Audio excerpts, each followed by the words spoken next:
The following video has been created without the use of AI. Please support your human content creators by liking the video and commenting something down below. Subscribing is optional. Now please, enjoy the show. Cozy Cove, a bar at the edges of the village of home.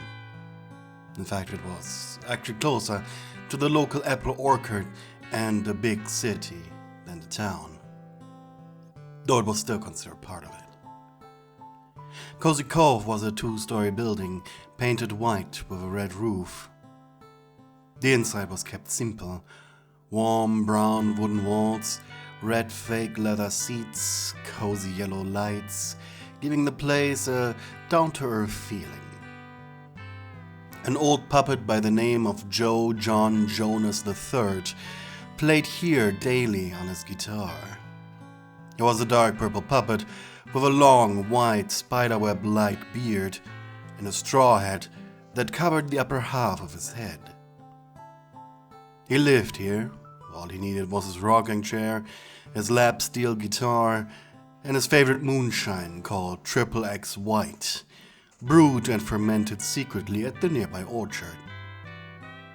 Joe III didn't talk much, doing most of communicating with grunts and hums, while you stood behind the bar. Living on the second floor of the building, your name was Trudy Appletwist. You were an olive green puppet with a blue nose and a dirty blonde stringy hair. The inside of your mouth was red with a pink tongue, and you're usually dressed in a black long-sleeve shirt and short jeans. The laid-back atmosphere of Cozy Cove was beloved by the puppets on the highway. While not many made the turn towards home, often truckers made the little side journey, driving off the main road just to have a drink at the cove, before going back out there for their deliveries. You saw a lot of faces: rough truckers, soft tourists, but until today you had never seen one from home. Through the door came a puppet, quite well dressed in blue. Curiously, you placed your cheek on the back of your hand. It happened a quiet day. Aside from your Joe and a sleeping patron who was snoring slumped over in his table, no one had come yet. He was kinda cute. He stopped before the bar, clearly nervous. Hello. May I use your bathroom? Aw, that was annoying. Only for paying customers. Judging by the grimace, he saw that coming. Then what's the cheapest menu item? You blinked. Sugar wine, honey. He blinked. I guess I take that.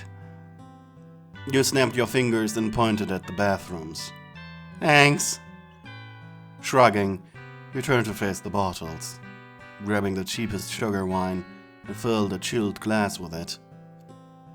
Moments later, the puppet walked out the bathroom, sighing with relief. Thank you, he mumbled towards you as he sat down on the stool before you. Hands washed? You muttered coyly. Honestly, you didn't care. Most of the truckers never did it. Of course, miss. Right. He then awkwardly stared at his drink. So, he sniffed. What's in there? You deadpanned. Not a drinker, are you, hon? No. He stuttered. He scratched the back of his head. My name is Wally, darling. Don't call me darling. No. That's my last name. He quickly interrupted. And you rolled your eyes. Of course. Townies. You're from that village, aren't you? Oh, yes. The neighborhood. He grinned proudly. Uh-huh. You had to quietly admit to yourself that you were looking a little down on him right now. See, I was at the orchard running a little errand for my good pal Howdy Pillar, and he stared at the drink like it was poison. Kinda forgot the time. Also, I never had a drink like this. You smirked, tilting your head a little. Why don't I drink with you, hon? Would that make it better? You drink your own? Of course. It's already paid for by me, after all. He inhaled through his mouth. So this is your bar? You glanced at Joe, who was quietly and slowly strumming on his guitar. Well, I might as well be. With how much I spent time here and pay, you said loud enough for the ancient puppet to hear. All he did in return was before continuing to play. Whatever, you muttered. In the same motion, you pulled out a shot glass and a clear drink, placing them before you. But just as you were about to fill the shot glass, Wally raised a finger. Oh wait, I can't drink and drive. You looked over to the snoring patron. Wally followed your gaze. Well, I suppose I could sleep it off. Uncomfortably, he rubbed his shoulder. Han, you could just leave as long as you pay for it. He raised his left hand. No, I bit into the apple. Now I gotta eat it. You smirked. Okay then. You filled your glass, and with shaking lip, he picked up his. And the two of you clanked it together. You quickly swallowing your shot. It burned your throat, but other than that, left you unharmed. Meanwhile, Wally, after drinking only half of his glass, he placed it down. It's like liquid fire, he whimpered. And then, oh goodness, he fell off his chair, knocked out. With a surprised expression, you leaned over the bar, looking at him. Wally? Han? He was still breathing. Rolling your eyes, you stepped around the bar. Come here, you drunkard, you chuckled to yourself, grabbing Wally by the hip and throwing him on your shoulder. He grunted in his sleep. With an amused deadpan, you then turned towards the upstairs. Your living space only had a door to your bedroom, other than that only used beaded curtain doors. It was a little hippie place, with big beanbags, rugs nailed to the walls and strewn about on the floor, and a lot of decorative pillows as well as lava lamps shaped like bongs. You threw Wally on one of them, and almost reluctantly, a barf bucket. Wally might have only drank half of his glass, but this knocked him out, so just in case, even though it wasn't much. Sighing, you went downstairs again to spend the rest of your workday in what was mostly solitude. And it was when you turned the sign from open to closed that you returned upstairs, finding Wally still asleep. Eyes closed, he snored. But this was closing time. This was me time. So you grabbed a prodding stick and poked him. Poked him until he jolted up. Whoa! He looked surprised. Wally blinked, rubbed his eyes, and then looked at you. Sorry, it's closing time. You were interrupted by him hugging you. Thank you! He huffed. Are you still drunk somehow? No, just... He took a step back, his eyes locked onto yours. This was the most relaxing sleep I ever had. You gently patted him on the back. Great, hon. As I said, it's closing time. You gently tapped his back. Looked like you just won a new regular, though. And your intuition was correct, as 2 days later, Wally returned. Still adorably timid, Though sadly this time he got no special treatment, as you were busy with the boys. Well, other patrons.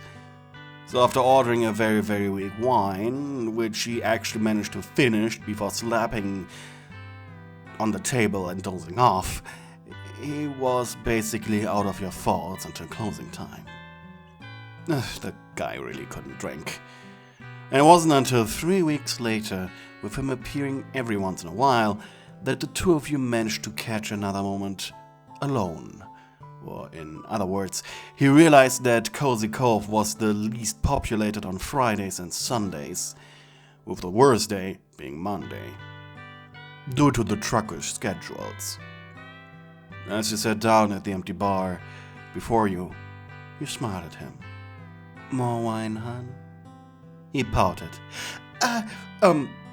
Actually?" He scratched his shoulder. "I was wondering what... Do you personally drink?" You propped your arms on the bar and rested your chin on your folded hands. "Oh, honey, that's too strong for you." He wiggled in his seat. I don't mind." "Are you challenging me, hon?" He shook his head. "I just would like to drink what you do. Drink, Trudy. Please." You rolled your head onto your left hand so you could reach for him with your right.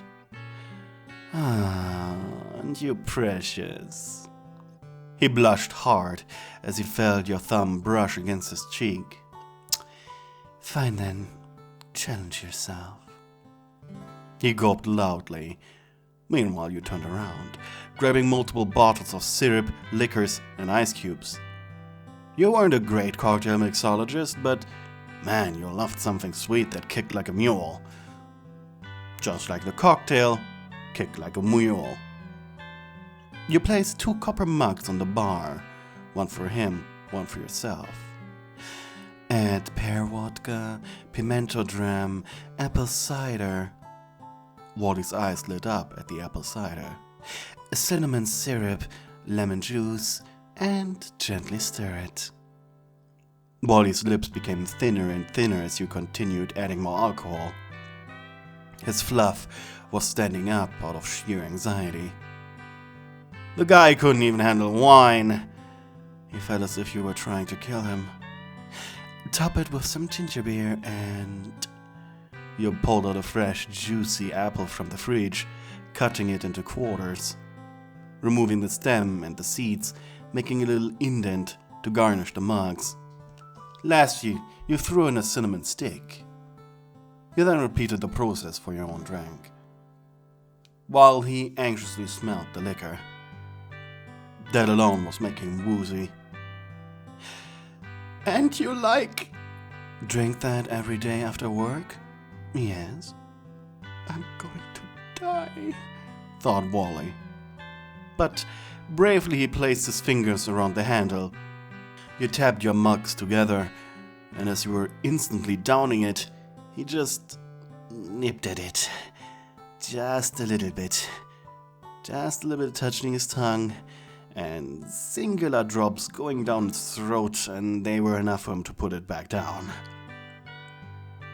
His tongue hung out of his mouth and he breathed heavily. Meanwhile, you slammed the mug on the bar, making the ice cubes within shatter. Grinning back at him. His face had gotten red and he stared at his barely touched drink. To him, it felt like there was an entire ocean before him that he had to swallow. And for a moment, no one said a word. "Want me to finish that for you?" I can drink this." His head was spinning. Oh God, he was cute. "How about this, hon?" You took out 2 straws and put them into the mug. You gave him a challenging look. "Let's drink it together, honey." His lips quivered. "What?" "If you wanna drink all that, just say so." "No, just drinking from the same glass. It's like an indirect..." He turned even redder. Indirect what? You purred. He didn't answer as his lips locked onto the straw, matching your speed as he watched the liquid run up the plastic tube on your side. But just as it reached his mouth, he pressed his tongue against the opening. He was genuinely scared of what would happen if he swallowed any more of this crap. This witch's potion. Though you noticed, both by the volume of drink decreasing only when you swallowed and never when he pretended to do so. As well as the fact that, frankly, he wasn't lying on the floor yet. But as the final drops came into view, he realized his mistake. If he removed his tongue, the little bit of the cocktail would splash out, ruining the illusion that he drank with you. He blinked once, twice, and then made up his mind. Just as it was about to run out, he swallowed the contents of the straw. Well, honey, you did it. I'm so proud of you. His face was flushed, almost like as if his entire face was made out of red plush instead, rather than yellow. Wally was shaking left to right on his seat. The thing is fitting. You're drunk, Wally. Congratulations. You managed to be inebriated without passing out. Is this how it feels? He fell forward. Wally lay there for a moment and then mumbled. How do you feel? You smirked and whispered into his ear. Hot. He gulped audibly, and it seemed as if his face was unable to decide what emotion to portray, because he was unsure if you were flirting or not. Well, make up your mind, hun. I'll be waiting upstairs. That was a clear invitation. His entire body started shaking with anticipation as he slowly got up. The world seemed to wobble and warp like a PlayStation 1 game as he slowly went the all-familiar steps towards the stairs leading to your private area. And well, considering what was about to happen, this kinda had a double meaning. He gulped as he pushed the beads aside. Trudy? You were lavishly spread out on the pillow collection of your living room. Still clothed, of course. Someone as timid as him, he needed to want it even more than you, otherwise he'd get scared and maybe run away. As he approached, however, Wally stumbled over the pillows and beanbags, falling right into your grasp. And what was a very awkward and slow fall. You held on to him as the floor gave way to him, hugging him tightly. Well, aren't you a little sugar cube? You purred as he looked at you, his eyes half-lidded. You tiny puppets are such lightweights. You snickered. You brushed through his blue hair. But I like that. His eyes widened at your soft touch. Your face is coming closer and closer until the tips of your lips touched. It was like a second awakening to him, especially since he was so drunk. Your touches felt all-consuming and wonderful. Soft and warm. Normally, he hated being touched, but with all his defenses numbed by the alcohol, he allowed you to undo the buttons of his suit, while you allowed him to plunge his hands into your shirt. Slowly, exploratory, he began fondling your body. His tongue then finally poked out from his mouth, more by accident, but quickly your own shot forward, tickling and brushing over his like two mating snails. You groaned. Good boy, hon. You smiled and whispered, Just keep going. You're doing everything right now.